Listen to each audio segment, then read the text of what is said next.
সমস্যা ছোট হোক কিংবা বড় হোক সেটা সমানভাবে দেখা উচিত। ছোট ছোট সমস্যাগুলো একসময় অনেক বড় সমস্যা হয়ে দাঁড়ায়, যেমনটা আমার সাথে হয়েছে। মাইগ্রেনের সমস্যা সেটা যে কতটা ভয়ঙ্কর সমস্যা সেটা যার আছে সেই বুঝতে পারবে। হ্যালো এভরিওয়ান, আসসালামু আলাইকুম। আশা করি সবাই ভালোই আছেন। আলহামদুলিল্লাহ, মহান রব্বুল আলামিনের অশেষ রহমতে আমিও খুবই ভালো আছি। প্রতিদিনের মতো আজকেও আরও একটি নতুন ভিডিও নিয়ে আসলাম। আশা করি সবার ভালোই লাগবে।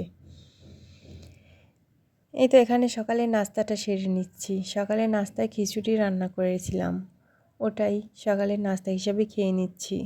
খুব যে বেশি একটা ভালো আছি সেটা কিন্তু নয়, তারপরও বলতে হবে আলহামদুলিল্লাহ।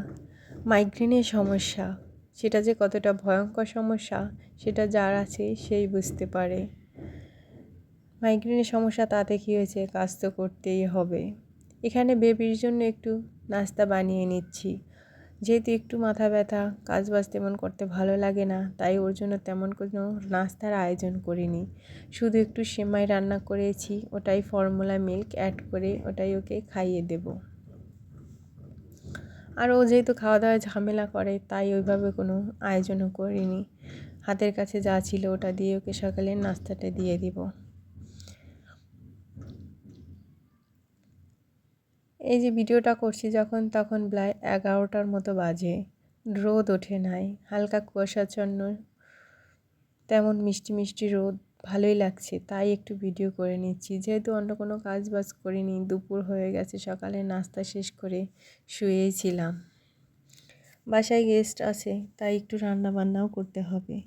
খুব বেশি একটা রান্না বান্না করব না, খুবই অল্প পরিমাণের রান্না বান্না করব। এখানে কিছুটা টমেটো ভাজি করে নিচ্ছি। টমেটো ভাজিটা শীতের সময় খেতে বেশ ভালোই লাগে। এখানে কিছুটা ধনেপাতা কুচি দিয়ে দিচ্ছি, ওগুলা দিলে বেশ ভালোই লাগে, গন্ধটা দারুণ আসে। কাঁচা টমেটো ভাজা একটু চিনি, একটু কাঁচামরিচ বেশি দিয়ে, একটু ধনেপাতা দিয়ে দিলে বেশ ভালোই লাগে। একটু মিষ্টি মিষ্টি, একটু টক টক, দারুণ লাগে খেতে আমার কাছে।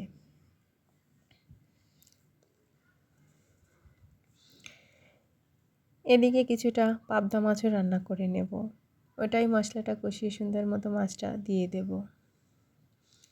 জানি না কোন কোন আপু এবং ভাইয়া এখন পর্যন্ত আমার ভিডিওটা ক্লিক করেছেন।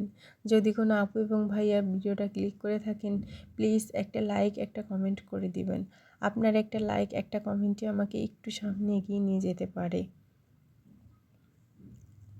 এখানে আমার পাবদা মাছের মশলাটাও সুন্দর করে কষানো শেষ। ওটাকে আমি পরিমাণ মতো পানি দিয়ে তারপর না হওয়া পর্যন্ত চুলার ফুল আঁচ বাড়িয়েই রেখে দেব।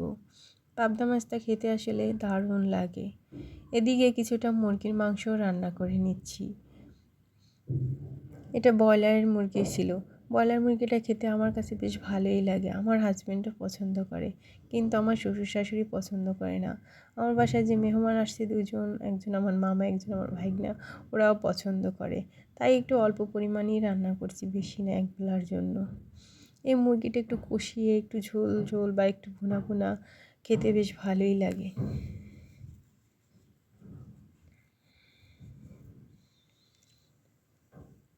এদিকে আমার পাবদা মাছটাও রান্না হয়ে গেছে, ওটাই কিছুটা ধনেপাতা কুচি দিয়ে নামিয়ে নেব।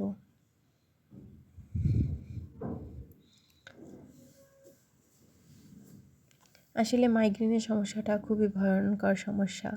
মাইগ্রেনের সমস্যা অনেক আগে থেকেই আমার ছিল, কিন্তু আমি ওইভাবে গুরুত্ব দেই নাই। সবসময় চশমা পরো, মাথা ব্যথা, সবসময় ওষুধ খাও, ভালো লাগে না, তাই ওইভাবে তেমন গুরুত্ব দিনে চলতেই ছিল। কিন্তু সেটা যে এতটা ভয়ঙ্কর পর্যায়ে এসে দাঁড়াবে সেটা বুঝতেই পারিনি।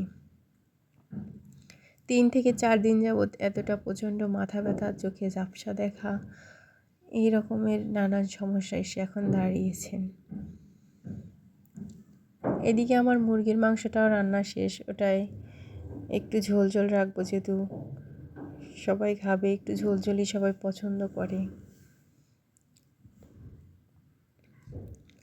আমার কোনো কথা এবং কাজে যদি ভুল হয়ে থাকে, প্লিজ ক্ষমার দৃষ্টিতে দেখবেন। মানুষ মাত্রই ভুল, একটা মানুষের ভুল সঠিক সব দিক দিয়েই একটা মানুষ। দুপুরে খাওয়া দাওয়া শেষ করে সন্ধ্যার আগে আগে বের হয়েছিলাম একটু ডাক্তারের কাছে, চোখে সমস্যা, মাথা সমস্যাটা দেখানোর জন্য। ওখানে গিয়ে তেমন ভিডিও করা হয়নি, আমার হাজব্যান্ড সাথে ছিল, উনি আসলে এভাবে ভিডিও করা বেশি পছন্দ করেন না। এই তো চলে গেলাম ওখানে, ডাক্তার দেখিয়েছি ওই জায়গায়, একটু সামান্য কিছুটা ভিডিও করে নিয়ে আসলাম।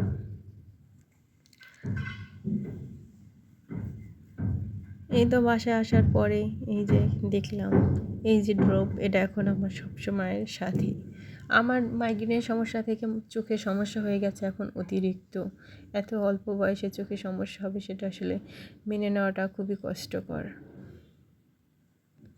এই যে ওষুধগুলো, এগুলো আমার এখন নিত্যদিনের সঙ্গী, প্রতিদিনের সঙ্গী। আর ড্রপ,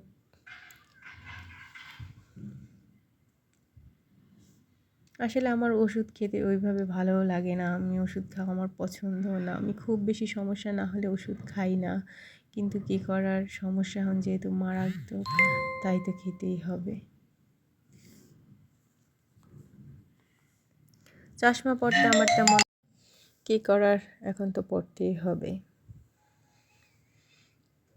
আসলে চশমা পরাটা কতটা ভয়ঙ্কর ব্যথা এবং খারাপ লাগা, প্রতিদিন চশমা পরে থাকা সবসময় খুবই কষ্টকর। আমি চশমা নতুন করে নেইনি, এটা আমার ফ্রেমটা আমার খুব পছন্দের, আমার আগের চশমাটাই, এটা আমি শুধু গ্লাসটা নিয়ে এসেছি। যেহেতু আমার পাওয়ারের সমস্যা হয়েছে তাই পাওয়ারি গ্লাস লাগিয়ে দেওয়া হয়েছে। খুবই, আমি ওইভাবে চোখে ক্লিয়ার দেখতাম না, এটা আসলে বললে কেউ বিশ্বাস করবে কি করবে না আমি জানি না। আমি খুবই কম দেখতাম, আমি দূরের কোনো জিনিস স্পষ্টভাবে দেখতাম না, তাই যেহেতু একটু পাওয়ারি তাই আমি ওই গ্লাসটাই লাগিয়ে নিয়ে এসেছি। আর ফ্রেমটা একই ছিল, ফ্রেমটা আমার খুবই ভালো লাগে, একটু নেভি ব্লু কালারের, দেখতে দারুণ লাগছিল ফ্রেমটা আমার কাছে, আমার খুবই পছন্দের ফ্রেম, তাই আমি ফ্রেমটা আর চেঞ্জ করিনি, ওটাই নিয়ে এসেছি, শুধু গ্লাসটা চেঞ্জ করেছি। নিত্যদিনের সঙ্গী, আসলে সবসময় চশমা পরে থাকাটা খুবই কষ্টকর। ভালো থাকবেন সবাই, সুস্থ থাকবেন, আল্লাহ হাফিজ, আসসালামু আলাইকুম।